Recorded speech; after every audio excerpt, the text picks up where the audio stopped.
Assalamualaikum warahmatullahi wabarakatuh. Perkenalkan, nama saya Ungu sama dengan NIM 3 digit terakhir 181. Saya dari kelas PM 2024E. Di sini saya akan menjelaskan mengenai teorema 6.1, 6.2 dan 6.3. Langsung saja kita ke teorema 6.1. Teorema 6.1 itu membahas tentang sudut eksterior, di mana teorema 6.1 berbunyi sudut eksterior dari segitiga lebih dari salah satu sudut interior jauh yang lainnya. Lebih dari dan salah satu ini berarti paling sedikit ada satu atau lebih sudut interior lainnya. Selanjutnya kita akan membuktikan teoremanya.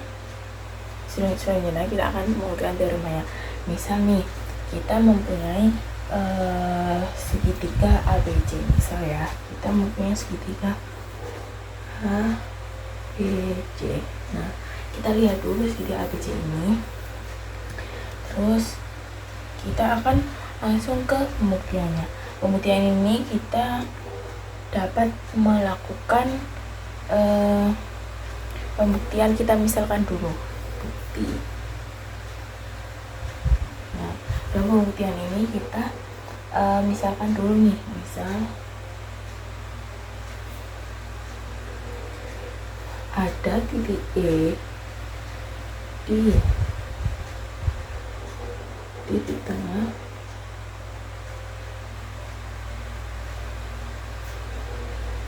dari ruas garis BC. Nah, ini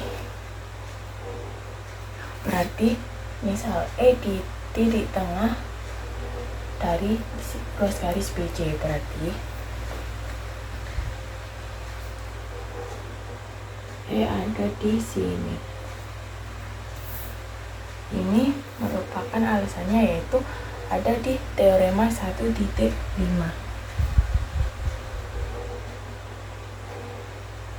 Di mana teorema ini itu berbunyi setiap ruas garis memiliki tepat satu titik tengah, yaitu titik tengahnya yaitu titik E. Lanjut, kita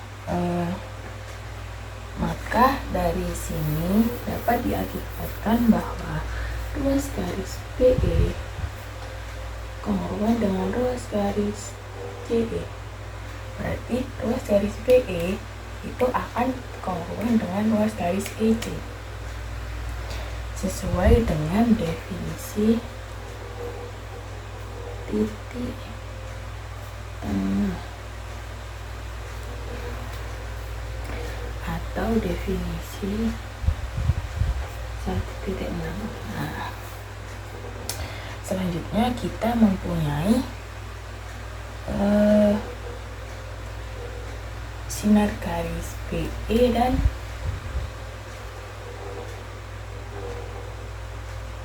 EC. Berarti kita mempunyai sinar garis BE dan EC. Dari situ kita dapat buat, dari sini, dari garis ini dapat kita buat yaitu perpanjangan F dari AE. Nah, ini kan bisa ditarik ke sini kan, nggak sangat jauh dan tidak terindah, soalnya itu adalah garis. Buat F, kita buat dulu buat F perpanjangan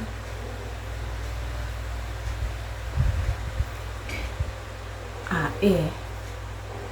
Ini kan ditarik ke sini, bisa tarik jauh situ kan, sehingga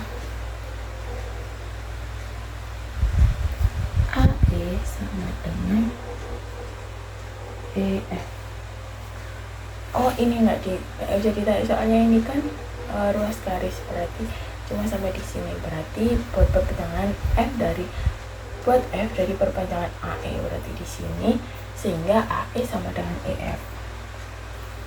Itu merupakan berdasarkan penempatan titik. Berarti AE ini diukur dulu. Nah, panjang AE ini sama dengan panjang EF. Ini F. Sehingga dapat kita lihat bahwa sudut BEA sudut BEA sama kongruen dengan sudut CEA.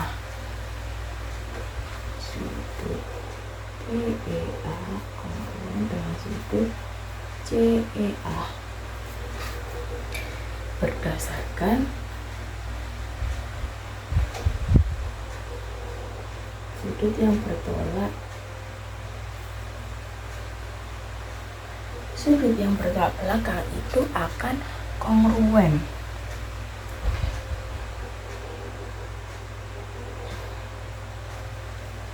Perhatikan BEA sudut ini akan kongruen dengan sudut CEA. Ini kan bertolak belakang. Nah, maka sudut itu akan kongruen, sehingga dari sini kita mendapatkan bahwa segitiga BEA kongruen dengan segitiga CEA. Sisi sudut berdasarkan sisi sudut sisi. Kan ini. Oh, ini kan ada sudut di kan ini kan untuk sudut. Berarti BEA sisi sudut sisi kongruen dengan CEA sisi sudut sisi sudut sisi. Nah, segitiganya kongruen sehingga mengakibatkan sudut ABC akan kongruen dengan sudut EJF merupakan definisi segitiga kongruen. Berarti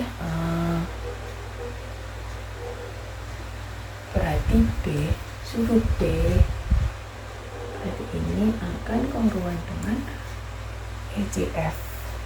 Berarti di sini. Nah, ini merupakan definisi segitiga kongruen.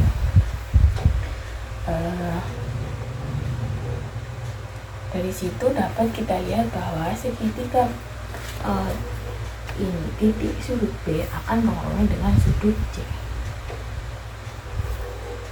Lanjut, dari situ kita buat penjumlahan sudut dari sini. Semua kan kita sudah memperoleh ini.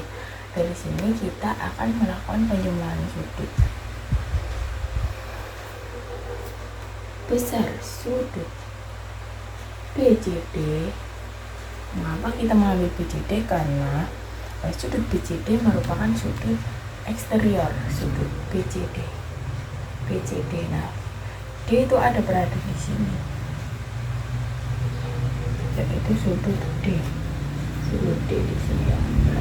BCD merupakan sudut eksterior di sini, sudut eksterior. Nah, sudut eksterior. Ukuran sudut BCD sama dengan besar sudut BCD sama dengan besar sudut EJF ditambah besar sudut FCD EJF FCD akan teorema penjumlahan sudut.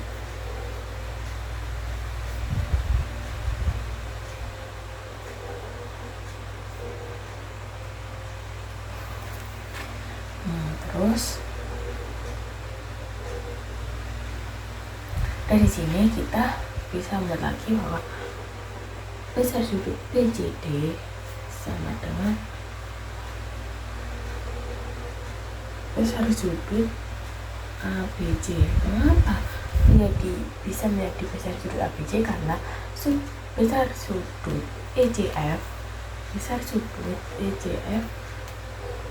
sudut EJF sama dengan kongruen dengan sudut ABC, maka bisa kita tuliskan besar sudut EJF sama dengan besar sudut dengan ABC, sehingga kita tambah besar sudut FCD merupakan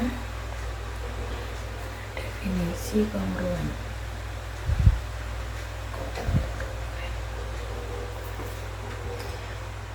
Sudah diketahui bahwa besar sudut PJD sama dengan besar sudut AJB tambah besar sudut FJD. Berarti otomatis di sini akan besar sudut PJD itu lebih besar dari ABC. Itu merupakan definisi A lebih dari B. Definisi A lebih dari B itu apa sih? Nah, definisi A lebih dari B yaitu A sama B plus C, di mana C elemen bilangan bulat positif, maka A akan lebih besar dari B. Nah, dapat kita lihat di sini kan, sehingga dapat kita simpulkan bahwa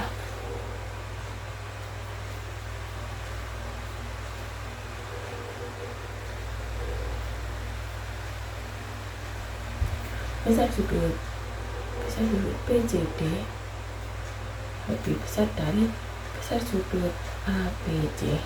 Maka pembuktian ini terbukti.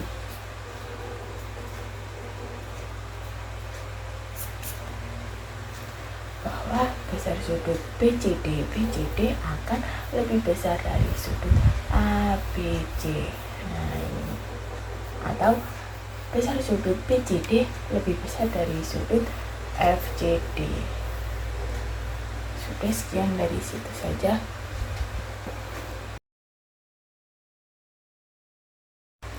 Selanjutnya di sini saya akan membuktikan teorema di 6.2, di mana teorema ini berbunyi diketahui kesesuaian antara dua segitiga jika dua sudut dan sisi depan salah satunya dapat dalam sebuah segitiga kongruen dengan bagian-bagian persesuaian segitiga kedua, maka kesesuaian itu merupakan kongruen.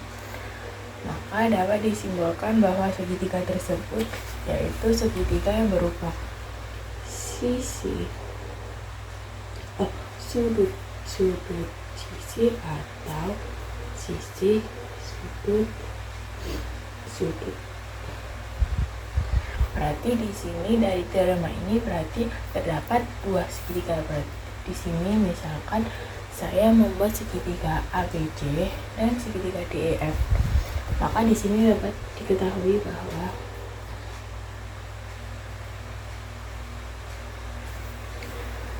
panjang ruas garis AB sama dengan panjang ruas garis DE.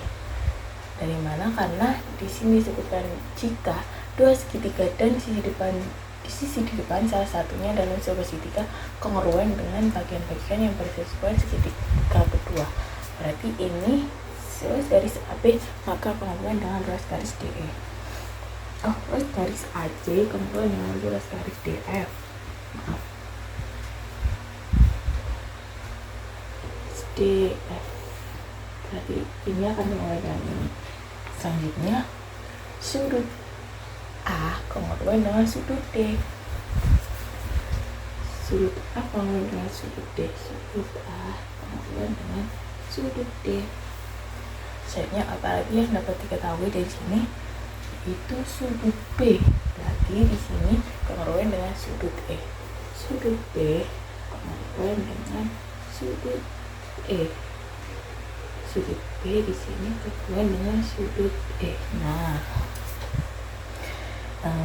dari situ akan kita buktikan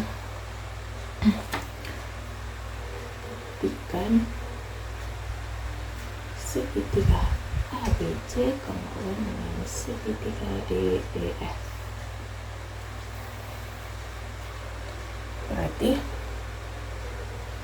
segitiga ABC akan kongruen dengan segitiga DEF itu dapat mudah dibuktikan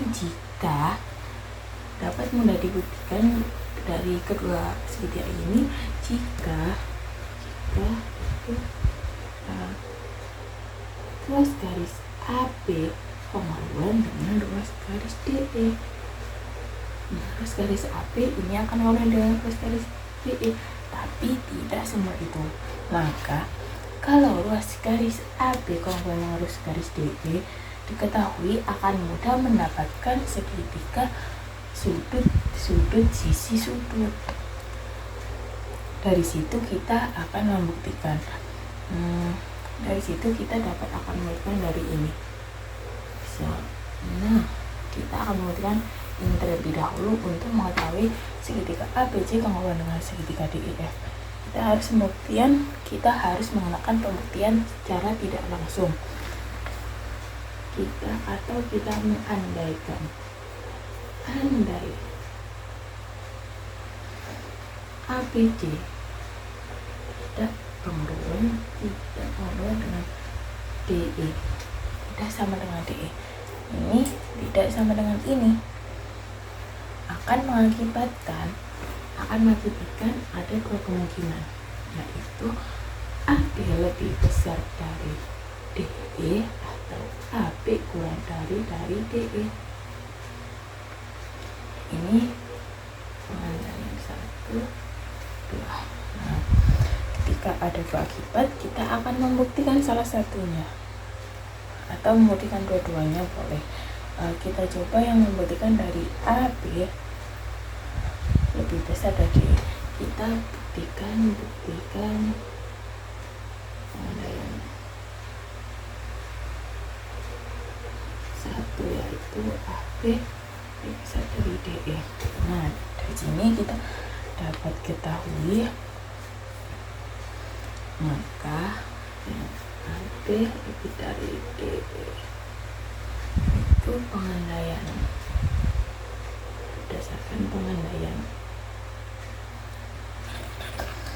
Jadi AB lebih panjang dari DE, kan AB lebih besar dari DE, otomatis AB lebih panjang dari DE, berarti DE di sini AB ini lebih besar dari DE. Nah,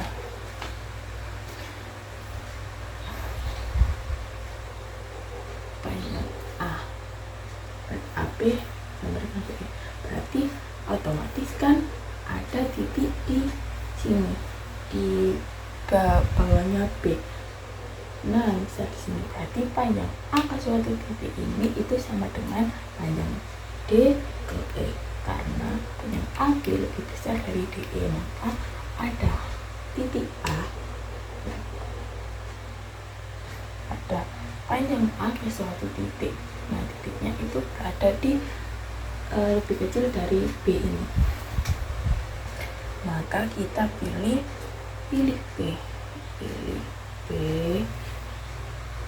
sehingga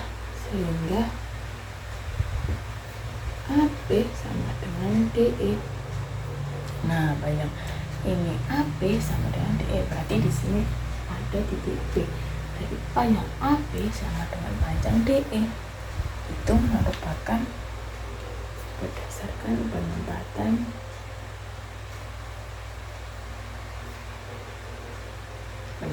titik. Nah, kita dapat kasih garis B ke C, B ke C. Berarti di sini kita ini kasih garis ini dulu, garis BC. Nah, berarti ABC, sehingga dari sini ABC sama dengan segitiga ABC sama dengan segitiga DEF, sehingga segitiga ABC kongruan dengan segitiga DEF merupakan sisi sudut sisi berdasarkan sisi sudut sisi, sisi sudut sisi, sisi sudut sisi, sisi sudut sisi, sisi sudut sisi, sisi sudut sisi. Di situ kita ketahui bahwa sudut ABC kongruan dengan sudut DEF. Ini merupakan definisi kongruensi segitiga. Kongruensi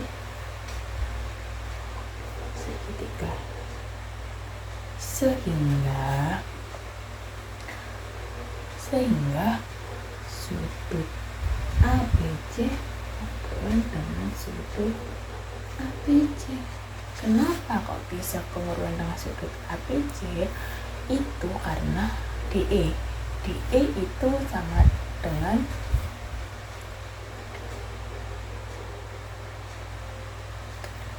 sudut D itu sama dengan sudut A, berarti sudut E sama dengan sudut F, berarti itu merupakan berdasarkan sifat transitif.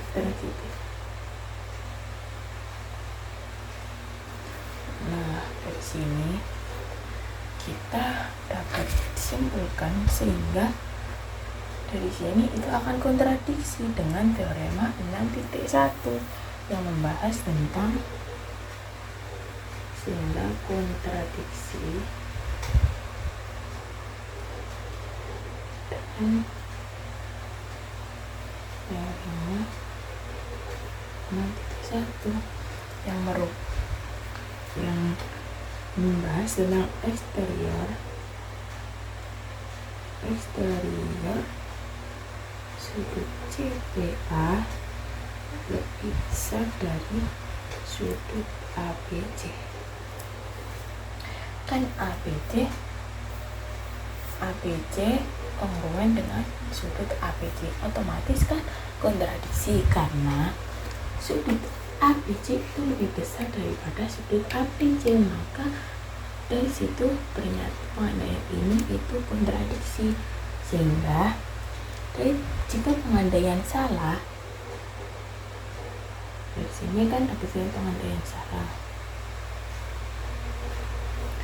Jika pengandaian salah, maka teorema ini akan terbukti. Karena jika teorema ini terbukti, karena jika pengandaian salah, itu teoremanya akan terbukti. Maka dari situ dapat disimpulkan bahwa ABC tidak sama dengan DE. AB tidak sama dengan DE. Itu adalah kontradiksi. Maka dari situ dapat disimpulkan bahwa pengandaian salah. Kalau pengandaian salah, maka jika pengandaian salah itu, maka yang benar itu ruas garis AB congruent dengan ruas garis DE. Nah, dari sini merupakan terbukti.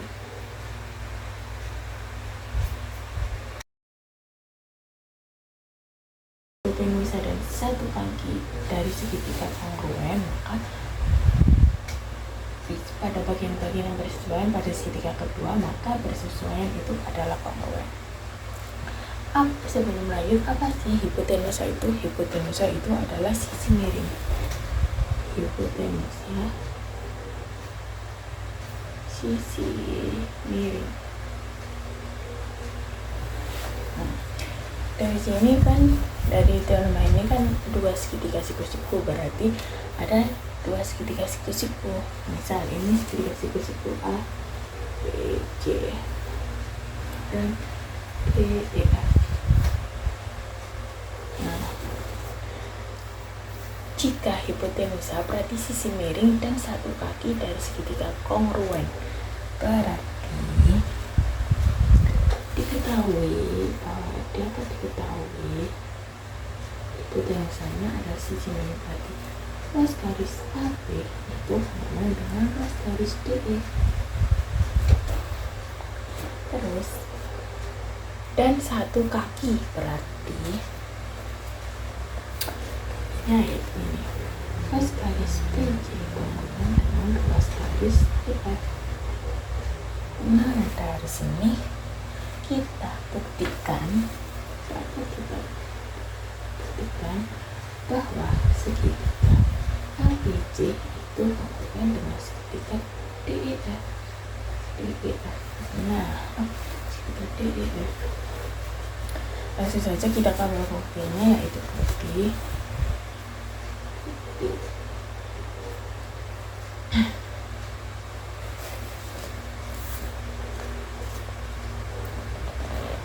kita pilih B pada sinar yang berlawanan. kanan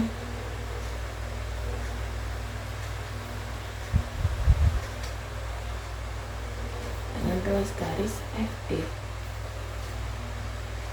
sehingga didapatkan ruas garis FD berhubungan dengan ruas garis FB. Ruas garis FB sama dengan FB sama dengan CA. Sehingga FB sama dengan CA itu merupakan penempatan titik berdasarkan penempatan titik. Nah, dari sini kita peroleh bahwa kan sudut EFB berarti pilih P pada zona garis yang berawan dengan ruas garis FD, berarti otomatis kan perlawanannya kan di sini D, sehingga panjang ruas garis FB sama dengan ruas garis CA. Dari situ sudut EFB merupakan sudut siku-siku. Itu merupakan berdasarkan teorema 3.8. Teorema ini yaitu berbunyi, jika ruas garis berpotongan membentuk satu sudut siku-siku, maka kedua garis tersebut membentuk 4 siku-siku. Misal di sini ada ruas garisnya sering berpotongan, berarti otomatis ada 4 siku-siku, ya siku-siku di sini, di sini, di sini, dan di sini. Nah, itu ada 4 siku-siku, sehingga sudut FEFB kongruan dengan sudut PCA. EFB kongruan dengan sudut PCA. Itu definisi kongruensi.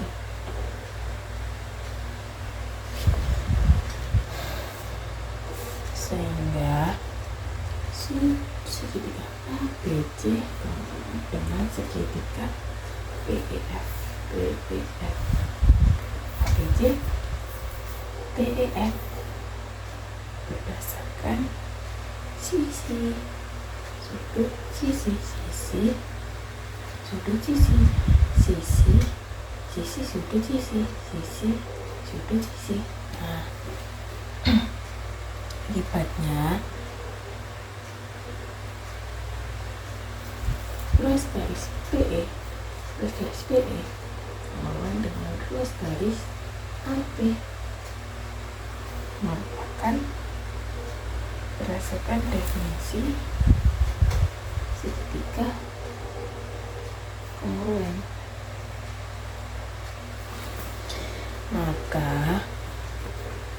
Maka dari sini dapat terlihat ruas garis PE kongruen dengan ruas garis DE karena dari diketahui yaitu ruas garis AB kongruen dengan ruas garis DE.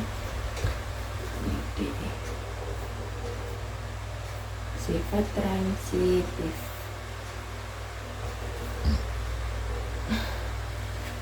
Sehingga dapat diketahui bahwa sudut B sudut D dengan sudut D, sudut D kongruan dengan sudut B, D kongruan dengan sudut B. Berdasarkan teorema segitiga sampai pagi yang berbunyi yaitu jika ruas garis keduanya sama, maka sudut yang di depannya akan kongruen. Ruas garis sama di depannya akan kongruen.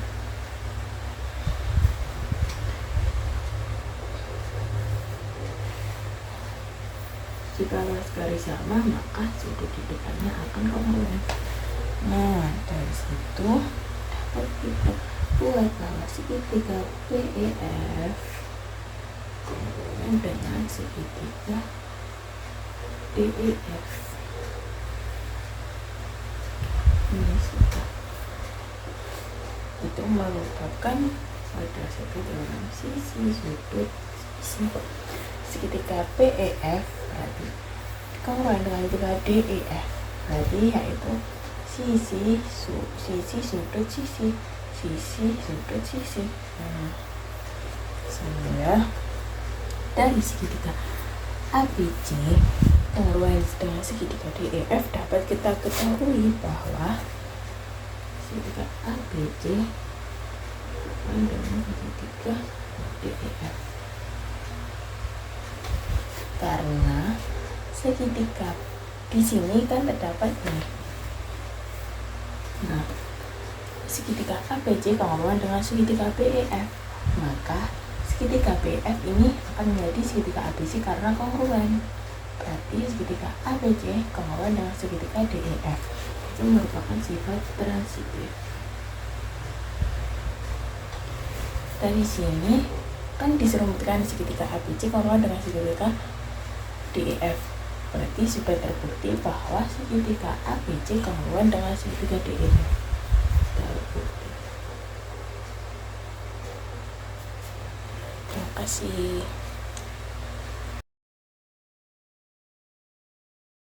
Assalamualaikum warahmatullahi wabarakatuh. Perkenalkan, nama saya Umu Salma dengan NIM 3 digit terakhir 181. Saya dari kelas PM 2024E.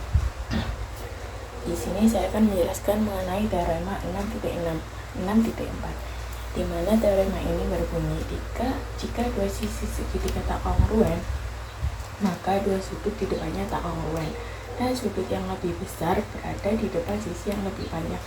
Misal, sudut yang terbesar ada di sudut A, maka sisi yang lebih panjang yaitu sisi B dan C. Langsung saja kita ke pembuktiannya. Untuk pembuktian, kita terlebih dahulu menuliskan diketahui terdapat segitiga ABC di mana AB, sisi AB itu lebih besar daripada AC.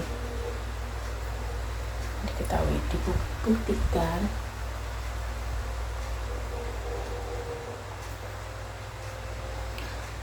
besar sudut AB ACB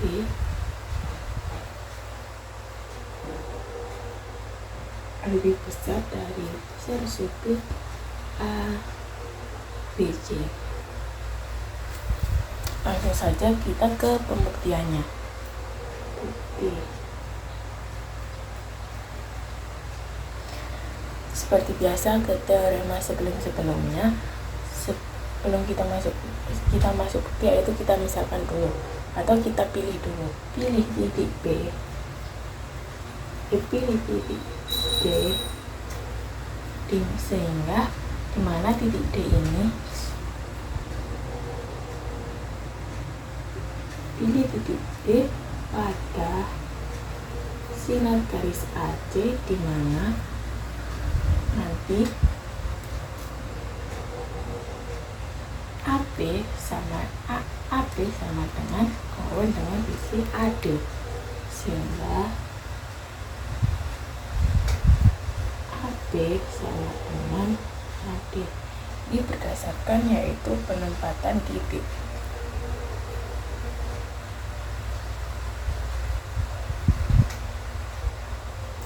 AB ini sama dengan AD.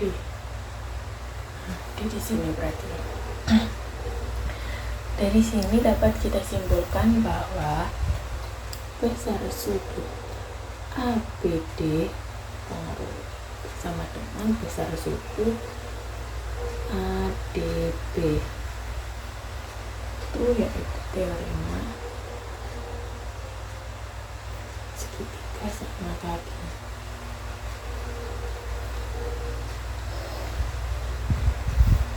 Berarti besar sudut ABD sama dengan besar sudut ADB. Di sini sama dengan sudut ini, sehingga didapatkan AD lebih dari AC. Mengapa dapat ini? Karena AB sama dengan AD. Nah, ini disubstitusikan ke sini, berarti AD lebih dari AC. Ini berdasarkan substitusi. Selanjutnya kita lihat C. C berada di antara A dan D.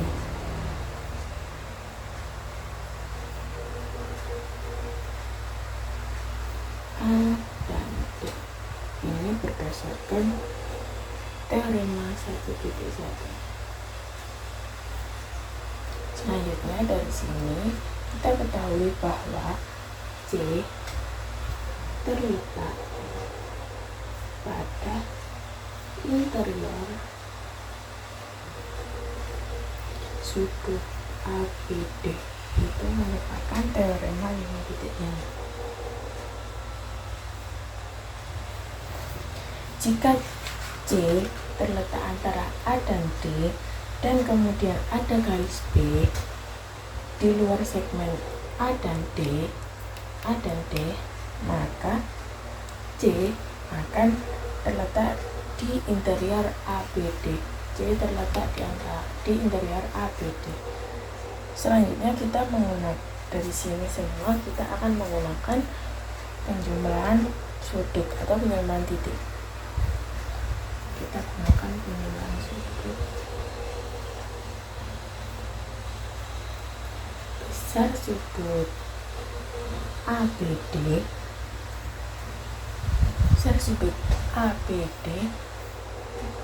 yaitu besar sudut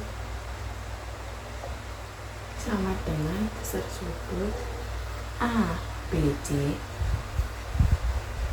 Besar sudut ABD sama dengan besar sudut ABC ditambah besar sudut CBD,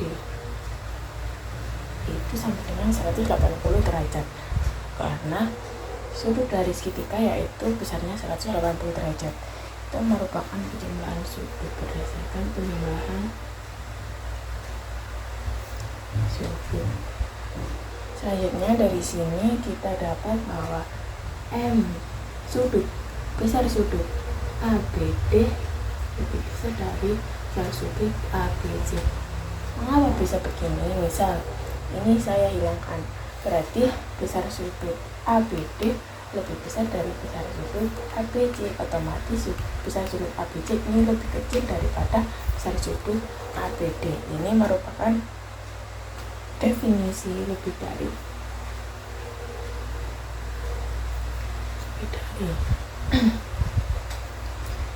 Dari sini, dari dua ini kita dapat lihat bahwa besar sudut ABD lebih besar dari besar sudut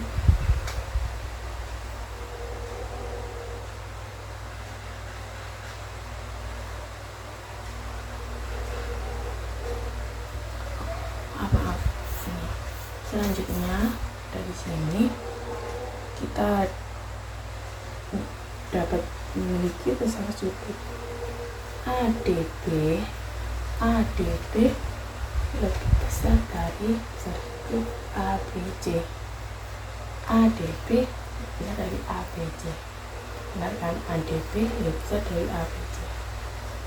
Soalnya dari sini ADB kan sama dengan besar sudut ADB.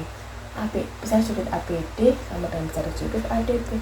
Berarti dari sini dapat disubstitusikan sini ke sini, maka dapat besar sudut ADB lebih besar dari besar sudut ABD. Ini merupakan substitusi.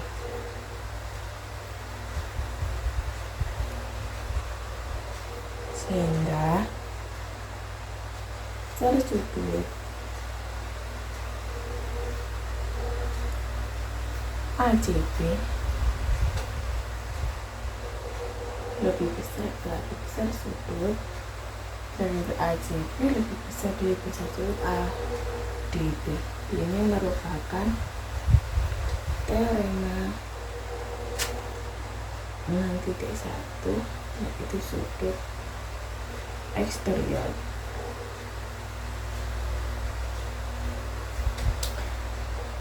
Yang kemarin sudah kita bahas, yaitu teorema 6.1, sehingga dari dua ini dapat disimpulkan bahwa besar sudut ACB lebih besar dari besar sudut ABC. ACB lebih besar dari besar sudut ABC. Itu transitif. Sehingga dari sini sudah terbukti bahwa besar sudut ACB lebih besar dari besar sudut ABC. Ini terbukti karena sisi lebih besar, maka sudut yang ada di depannya lebih besar. Karena sisi AB lebih besar dari sisi AC, maka sudut sudut ACB itu lebih besar daripada sudut ABC. Maka terbukti dari sini dapat dibuktikan bahwa teorema 6.4 terbukti. Terima kasih. Wassalamualaikum warahmatullahi wabarakatuh.